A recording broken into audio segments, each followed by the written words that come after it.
Hey, I've got a tutorial for my last trick where the two red kings escaped the Black Sea. So here we go. All right, so I have two red kings, and then I have 15 random black cards. You'll notice I didn't use any kings because we're using them in the trick, but otherwise just random black cards, 15.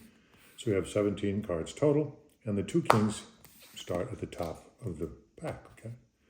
All right, then when we give the Rosetta Shuffle, what I'm doing is I'm taking a little more than half of the cards because I want it to look good, but I want to also keep our two kings on top, okay?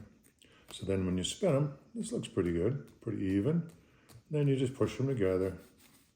And of course, our two kings are still on top, okay? All right. And then you just mention, yeah, that's another way to shuffle. There's many ways you can shuffle, okay? Just kind of throw them off. And then you go, all right, now, if you were here, I'd have you deal poker hands, okay, like this. And what I'm doing is I'm basically dropping the two kings because I need to put one on the bottom. So this is just a way to get that done, okay? And I go, well, you're not here, so that's not going to work. So then I just take this card back, and then king goes on the bottom, king goes on the top. So that's how I explain that move, okay? Is by saying, I wish you could shuffle, but you can't, okay? So then I start shuffling, and I always go to me first, or it won't work. If you go the other way, you're going to lose your kings. And now it's just a self-working trick. You just do exactly the steps that I show you, and it'll work out every time, okay? So now, this is what we call the magician's force. So whatever packet you pick, I just go, I want you to point to a packet. I don't say pick, okay? Because if you pick, that means this is the one you want. So you just point to one. So if you point to this one, which we did in the trick, I just get rid of it. But if you pointed to this one, I go, oh, good. We'll keep this one and we'll get rid of that one. So in other words, we're going to keep this one either way. There's no way I'm losing this packet, okay?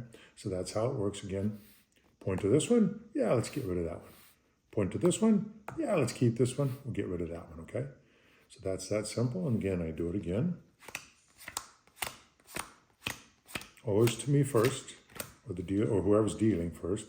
Okay, again, same thing. So you point to a packet. This one, okay, we'll get rid of this one. If they point to this, you just get rid of this. So point to this one, just get rid of it. Point to this one, good, we'll keep this one, get rid of this one, okay? Okay, and that's how simple that works. Again, to me first. And then I just go, oh, we got 3 cards and 2 cards. Let's get rid of the 2 cards, okay? And then one more time, me first. Get rid of this card. And then again, you can get into the whole speech about we have 2 red kings that are lost in the Black Sea. They've got to get out, so we have to help them. And again, I go, so now let's see if we actually have 2 red kings, okay? And if it worked, it should work out perfect. You have your 2 red kings right here, and then you go, you know, there could just be nothing but red kings underneath these cards, but guess what? That wouldn't be that much fun, because how could they escape the Black Sea unless all the other cards are black? So that's how the trick works. Go back and watch it. I appreciate you watching this tutorial. And again, have a great day. Thank you for your support. And we'll talk to you real soon.